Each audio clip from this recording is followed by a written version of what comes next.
There's a particular brand of surrealism that comes with watching five women who collectively control several $billion in tech capital stuff 20s into your G-string while screaming, "Take it off," to the pulsing beat of a song you've heard so many times it's practically your personal anthem. Life has a way of arranging these incongruous tableaus, like Renaissance paintings reimagined by someone with a questionable grasp on dignity and an excellent sense of irony. My name is Ethan West. According to my tax returns, I'm an independent performance artist. According to my mother, I'm going through a phase. According to the sign outside Pantheon Gentlemen's Club where I've worked for the past 3 years, I'm Apollo, which I'm reasonably certain is false advertising, given that Greek gods probably didn't have a small scar from an appendectomy and occasional back pain from bad posture. What I am, more accurately, is a male stripper with a philosophy degree and student loans that multiply like particularly enthusiastic rabbits. Or at least that's what I was on the night my life took an unexpected detour into the corridors of Silicon Valley power. It was a Thursday in early June. Bachelor party high season. I'd just finished my regular set and was contemplating whether the protein shake in my locker was worth the questionable refrigeration when Darius, our floor manager, approached with the look he gets when there's money to be made at the expense of my dignity. "Apollo, my man," he said, already using the hand gesture that translates universally to, "I need you to do something you'll hate but will pay well." Got a private room booking, bachelorette party, tech executives. They specifically requested, "You after your show." "How tech executive are we talking?" I asked, already mentally calculating the proportional relationship between potential tips and the number of body parts I'd need to rhythmically gyrate. Like, their company's IPO was featured in the Wall Street Journal last month. Tech executive. I nodded, recalibrating my gyration calculations. Give me 5 minutes to transform back into a deity. The private room at Pantheon is misleadingly named, suggesting perhaps a cozy study with leather-bound books instead of what it actually is. A velvet, wallpapered box with strategically placed lighting designed to make even mediocre abdominal definition look like it was chiseled from marble. It's where fantasy meets commerce in its most literal incarnation, and where I first met the 5 women who would temporarily hijack my life trajectory.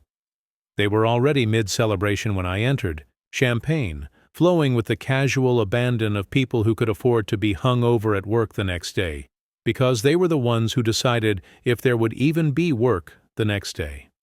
At the center of the group sat a woman with a plastic tiara and a sash reading, "Tech Queen Says I Do," presumably the bride-to-be. I launched into my routine, a carefully choreographed sequence of movements designed to suggest that removing clothing is far more difficult than it actually is. The music pounded, the women cheered, and I performed with the professional detachment of someone who's mentally reviewing their grocery list while their body does something else entirely. It wasn't until afterward, as I stood in my regulation, minimalist underwear accepting compliments and tips, that I noticed something different about this group. There was none of the slightly embarrassed giggling that usually accompanies these events. These women watched me with the same evaluative focus I'd seen in nature documentaries about apex predators. "Ladies, this has been a pleasure," I said, preparing my standard exit line. "But Apollo must return to Mount Olympus. Are you available tonight? Presidential suite at the Four Seasons. Discretion expected. Will compensate appropriately." VNO context, no explanation. Just 12 words that assumed compliance. I should have been offended by the presumption. Instead, I found myself responding, "What time?" Vivian lived in the space between heartbeats. Everything about her was precisely calibrated, from the way she organized the folders on her laptop, which I later watched her do with disturbing intensity, to how she scheduled her orgasms like board meetings with defined objectives and time parameters. 8 minutes, she said when I arrived at her hotel suite that first night, already removing her earrings with surgical efficiency. That's how long I have before my next call with Tokyo. Make them count. There was no seduction, no pretense that this was anything other than a transaction of mutual benefit. She wanted release with someone who wouldn't complicate her life. I wanted the sort of payment that would make a significant dent in my student loans. Our encounter was brisk, athletic, and surprisingly satisfying, like sprinting up several flights of stairs and finding the view at the top was worth the exertion. She directed with the same command she probably used in the boardroom, positioning my body with confident touches and clear instructions. "Here," she would say, guiding my hands. "Like this." When she climbed on top of me, her movements were deliberate and efficient, her eyes half closed but still somehow assessment me, as if gathering data on my performance that would later be reviewed and analyzed for areas of improvement. Exactly 7 minutes later, she shuddered against me with a soft gasp that seemed to surprise even her. A brief moment where control slipped, revealing something almost vulnerable underneath her polished exterior. Then it was gone, replaced by the composed executive who was already reaching for her phone to dial into her call. "The envelope on the desk has your payment," she said, covering the receiver briefly. "Same time next Tuesday?" And that became our arrangement. Every Tuesday, 8:30 p.m., like clockwork. Sometimes at hotels, sometimes at her minimalist apartment in Pacific Heights, with its stunning view of the bay that she never seemed to actually look at. Always exactly 30 minutes, as if intimacy could be contained in carefully managed units like everything else in her life. I learned pieces of her in these fragmented encounters, how the small birthmark on her right hip flushed darker when she was aroused, how she kept her eyes open when she kissed, watching my reactions with scientific curiosity, how she would sometimes, in the brief aftermath before resuming her CEO persona, trace abstract patterns on my chest with her fingertips, as if writing messages she couldn't otherwise express. "Why me?" I asked her once, genuinely curious. "You could have anyone." "Precisely," she replied, already checking her emails. "I could have anyone, which means anyone could be trouble. You're a known quantity with clear terms, no messy emotions or career complications.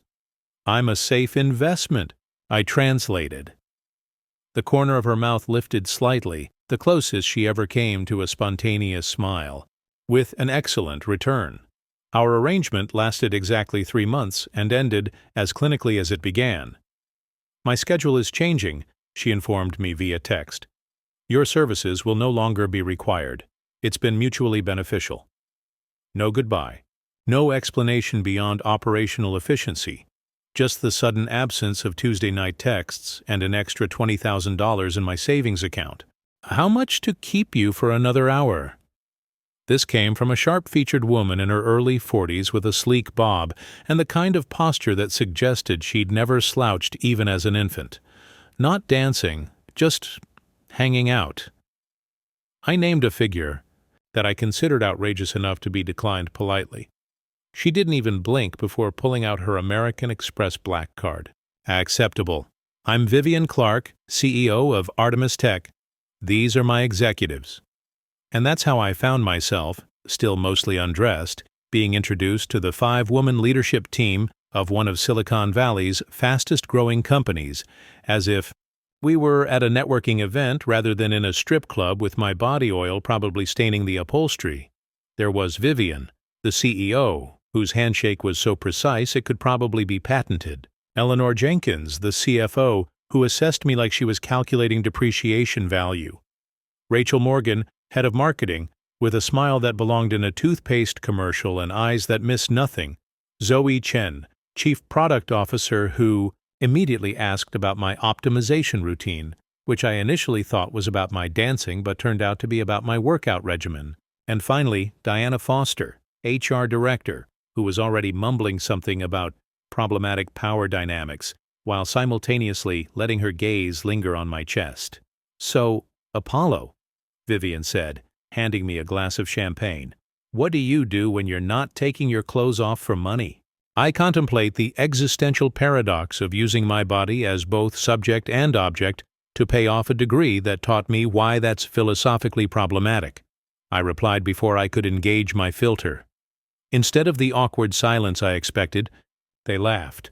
Not the polite titter of people humoring the help, but genuine laughter. Something shifted in the room. I was no longer just the entertainment. I'd inadvertently passed some sort of test. "A philosopher stripper," Rachel said, raising her glass. to Marina's last night of freedom and our new friend Apollo, who's more than meets the eye. I didn't realize it then, but that night was the beginning of an education no university could provide, a crash course in power, desire, and the particular loneliness that comes with success. Over the next 6 months, each of these women would bring me into their world temporarily, use me in their own way, and leave me with lessons I never expected to learn while horizontal. Vivian. The CEO Vivian. Clark texted me exactly 3 days after the bachelorette party. I'd given them all my number, a not uncommon practice for private clients who might want to book again, but I hadn't expected to hear from the CEO herself. Eleanor. The CFO Eleanor Jenkins approached relationships the way she presumably approached financial statements, with meticulous attention to detail and a firm belief that everything can and should be quantified. Her initial outreach came via email, naturally. Subject: Proposed Arrangement. To Ethan.westagmail.com Mr. West Apollo, following our initial meeting at Marina's bachelorette event, I would like to propose a mutually beneficial arrangement. Terms as follows. Exclusive physical relationship. 2-3 meetings per week at my residence. Compensation package attached. Duration. 2 months potential for extension based on performance metrics. Complete confidentiality required. Please review the attached documents and respond with any questions or proposed amendments to terms. Regards, Eleanor Jenkins, CFO Artemis Tech. The attached PDF included a detailed compensation structure that made my eyes widen, along with what can only be described as a benefits package. There was even a graph projecting satisfaction metrics with an upward trend line that I found simultaneously flattering and terrifying. When I arrived at her sleek, aggressively modern house in Atherton, she greeted me with a handshake and offered me sparkling water before detailing her expectations as if we were discussing a merger. I appreciate efficiency, she explained, crossing her legs precisely. My previous relationship failed due to poor time management and unclear expectations. I don't intend to repeat those mistakes. Eleanor's approach to intimacy was methodical, but not cold. She treated pleasure as a commodity that could be measured, refined, and maximized with the right inputs. Our first encounter began with what felt distinctly like a performance review. I respond well to direct stimulation here, she explained, guiding my hand between her legs with scientific precision. Firm pressure, circular motion. I'll provide feedback on adjustments. And provide feedback she did. Clear, direct instructions delivered in the same calm tone she probably used too.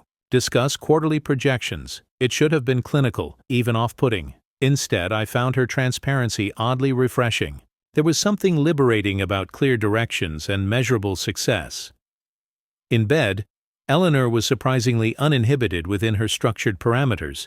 She approached orgasms like investment strategies, diversified, with careful attention to maximizing returns.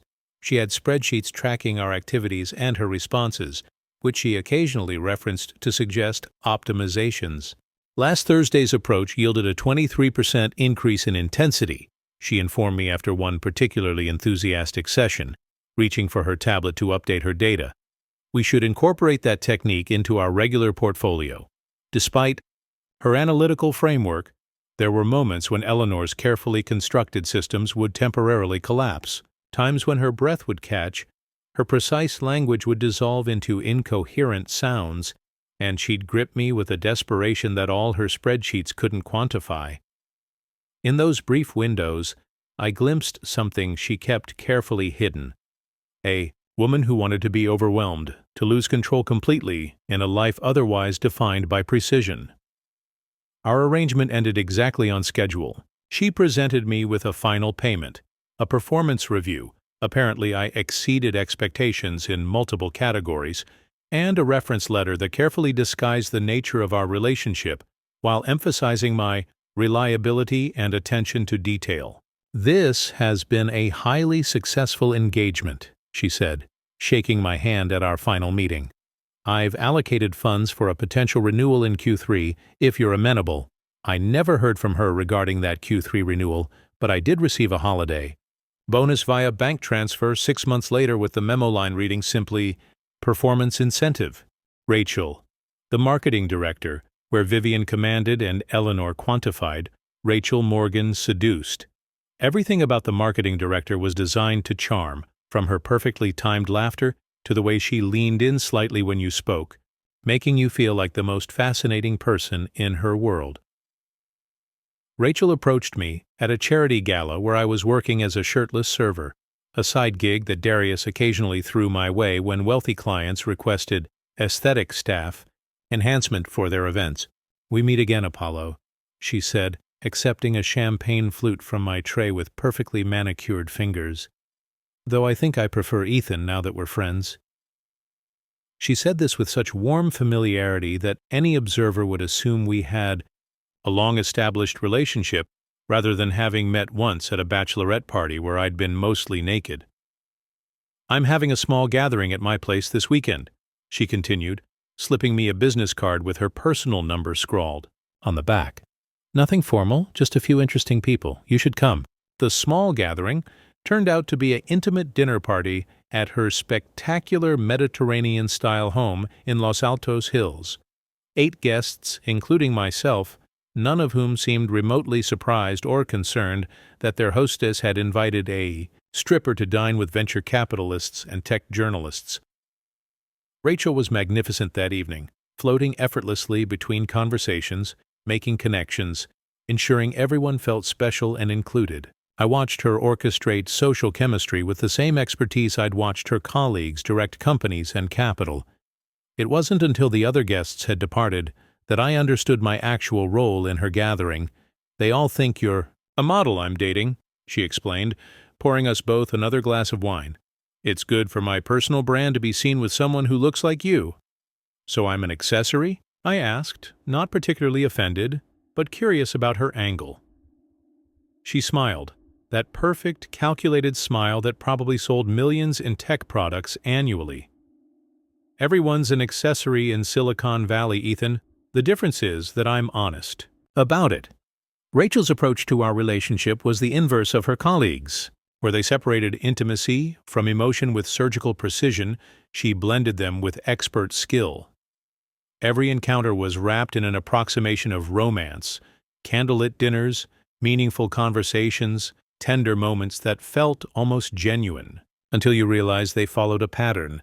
In bed, she was performative but passionate. She approached intimacy like a perfectly executed marketing campaign, beautiful to witness, compelling to experience, but designed with specific outcomes in mind. Just like that, she would breathe against my ear, arching her back at precisely the angle that looked most flattering. "God, you feel amazing." Her moans had the polished quality of someone who knew exactly how they should sound, her movements choreographed for maximum aesthetic impact. Yet despite this awareness, the pleasure was undeniably real. Rachel had perfected the art of authentic inauthenticity, genuinely enjoying herself while simultaneously curating the experience. Our encounters often took place in settings that seemed designed for Instagram, though no photos were ever taken. Exclusive hotel suites, beach houses in Carmel, even once on her custom-designed yacht. She treated me like a combination of lover and luxury item, to be shown off to her social circle in carefully controlled doses. "You're good for my narrative," she told me once, tracing her finger along my jawline with affectionate detachment. "The successful woman who has it all, career, home, and a gorgeous younger man who worships her." "Do I worship you?" I asked, amused by her assumption. She laughed genuinely this time. "Not yet, but you're convincing enough for my audience." Rachel's version of our relationship lasted the longest, nearly 4 months of being her part-time, arm candy and full-time fantasy fulfillment. It ended when she was photographed at a tech conference with a well-known actor, their body language suggesting a relationship beyond professional networking. "It's nothing personal," she texted along, "with my final payment, generous, and a gift, an expensive watch. Just rebranding for the next quarter." Zoe, the product officer, Zoe Chen, Artemis Tech's chief product officer, approached intimacy like a product development cycle, with rigorous testing, iterative improvement, and an insatiable curiosity about what could be optimized. Her first message came via a blockchain-secured messaging app I'd never heard of, containing only a time, an address in Palo Alto, and a string of emoji that I eventually deciphered as instructions to bring workout clothes. When I arrived at what turned out to be a private gym, I found Zoe in the middle of an intense boxing session, demolishing a punching bag with focused aggression that seemed at odds with her petite frame and the calm, analytical persona I remembered from our first meeting. 14 minutes, she said without preamble, glancing at her fitness tracker. That's how long I have before my optimal recovery window. We can talk after. I stood awkwardly holding my gym bag until she finished, watching as she methodically destroyed the punching bag with textbook-perfect form. When she finally stopped, she wasn't even breathing hard. "I've been analyzing our potential compatibility," she announced, unwrapping her hands. "Physical chemistry is difficult to predict with traditional metrics, but I've developed a hypothesis I'd like to test." "A hypothesis about us?" I clarified, feeling like I'd stumbled into a science experiment, which, as it turned out, I had. "About sexual optimization through physical baseline establishment," she corrected, already heading toward the showers. "Coming?" Zoe's approach to intimacy was uniquely analytical. She treated my body like a fascinating system to be decoded, approaching each encounter with the focused curiosity of someone solving a particularly complex engineering problem. "Turn 30 degrees and adjust your angle of entry," she would instruct, making real-time adjustments like a programmer debugging code. "Now increase tempo by approximately 15%. Yes, that variable produces optimal results." Despite her technical approach, or perhaps because of it, our encounters were surprisingly intense. Zoe applied the same obsessive focus to pleasure that she presumably applied to product development, meticulously mapping responses and adapting with remarkable precision. After each session, she would immediately document observations on her tablet, occasionally asking clarifying questions about my experience as if conducting a user interview. "Rate the effectiveness of technique variant B compared to our baseline from last week," she might ask, completely straight-faced, while I was still catching my breath. Our arrangement followed a classic product development cycle: initial research phase, awkward but promising; prototype testing, increasingly effective; iteration, surprisingly satisfying; and finally market deployment, which in this context meant she began applying her optimized techniques with focused intensity that left me questioning whether her supposedly analytical approach had been at least partially a persona from the start. What made Zoe different from the others was her genuine intellectual interest in the mechanics of pleasure. While the others used me in ways that fit their existing paradigms, Zoe approached our encounters as collaborative research, puzzles we were solving together through rigorous experimentation. "I've identified 7 distinct response patterns, based on our testing," she informed me during what turned out to be our final meeting. "The data suggests compatibility in the 97th percentile." "That sounds promising," I replied, unsure whether to be flattered or concerned by being reduced to a statistic, albeit an impressive one. "It would be," she agreed, already checking her phone, "if I weren't relocating to our Singapore office next week. I've accepted a promotion." She transferred my final payment with a blockchain transaction that somehow included a performance review encoded as an NFT, technology I didn't fully understand, but which apparently represented a permanently recorded appreciation of my contributions to research. Diana, the HR director, Diana Foster, head of human resources, was the last and most complicated of my executive entanglements. Where the others approached our arrangement with clear boundaries and expectations, Diana seemed perpetually conflicted, professionally, disapproving, yet personally enthralled by the ethical boundaries we were crossing. She contacted me 6 months after the bachelorette party with a message that perfectly encapsulated her internal contradiction. This is completely inappropriate and against all professional standards I've spent my career upholding, but would you be available for dinner tomorrow? Just to talk. Diana Foster, just talking, lasted approximately 43 minutes into our dinner at a discreet restaurant in San Jose. By dessert, her foot was tracing patterns up my leg under the table. By the time we reached her Menlo Park townhouse, she was delivering a breathless monologue about recognizing the problematic power dynamics while acknowledging mutual adult consent. For Diana, the forbidden nature of our arrangement wasn't an inconvenient detail to be managed. It was the primary attraction. The HR director who enforced anti-fraternization policies by day became a study in contradiction by night, breathlessly cataloging all the workplace regulations we would be violating if I actually worked at Artemis, while simultaneously unfastening my belt. "This represents everything I counsel employees against," she would gasp as we tumbled into her meticulously organized bedroom. "The inherent inequality, the potential for exploitation, the complete disregard for professional boundaries." Yet, these same concerns seemed to fuel her desire rather than diminish it. Diana approached our encounters with an almost desperate intensity, as if trying to exercise her professional propriety through increasingly enthusiastic transgressions. In bed, she was dramatically different from her colleagues, messy, emotional, and prone to confessional outbursts at inopportune moments. Where the others compartmentalized our arrangement with ruthless efficiency, Diana's boundaries constantly blurred. "I drafted a policy today specifically prohibiting the exact thing we're doing," she once told me, laughing with manic energy as she straddled me. "And then I came home and texted you to come over. I'm a complete hypocrite." "Or just human," I suggested, which made her pause with an expression of such genuine surprise that I realized how rarely anyone in her professional sphere acknowledged basic humanity. Our relationship lasted just under 2 months and ended the way it began, chaotically, with conflicting messages delivered in rapid succession. "I can't do this anymore. It's unprofessional, and I'm compromising everything I stand for." Followed 20 minutes later by, "Can you come over tonight, one last time?" Followed the next morning by final payment, a tearful apology, and a surprisingly thoughtful letter of recommendation for any future endeavors requiring discretion and emotional intelligence. 6 months, 5 executives, and a financial windfall later, I found myself in an unexpected position, unemployed, but financially secure for the first time in my adult life.